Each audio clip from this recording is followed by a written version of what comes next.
علاوه عقلی بالا اصلا آدم مست لاابالی اصلا نمیتونه راه بره که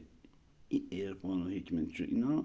اگه بخواست اینجوری طی کنه که هیچ هم اولش با یه جونی جونومی بخون برفت یه ترانه حالا در حد ترانه یه چیزی مسخره بگفت برا شما سازو که چقدر جوهر چقدر دفتر خراب شده به دست همینی که میگفتن ما شاعریم و فیلسوفی با نگاه کن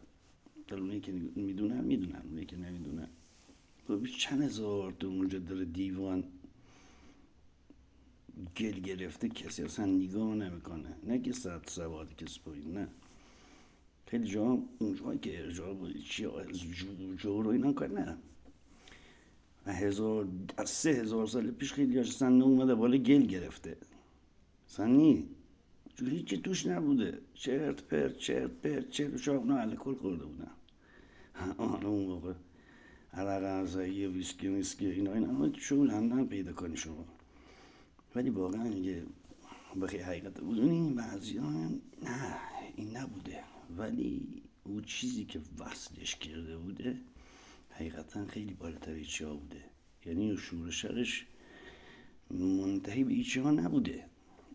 که بخواه با آقا اصلا مست شراب نه نشه شراب نه اصلا عقل لست آدم وقتی که اصلا آدم بی خود میشه میتونه کلا حالا آدم عاقل هم ولی این که چه کاربردی داشته کاربردش زیاد بوده دیگه حالا اون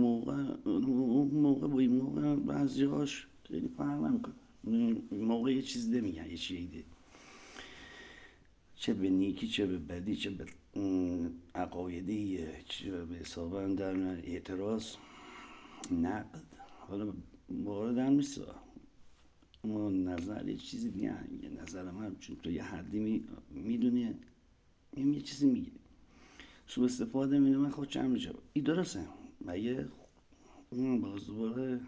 مثل همون دیوونی که اوبر دنیا نشته 6 شبکه زده یه حالا من از شراب حافظ همین این قسمت رو میگم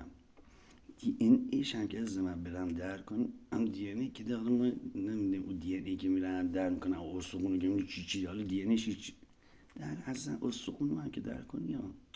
توش یه درس حل کنی یه مطمئن باش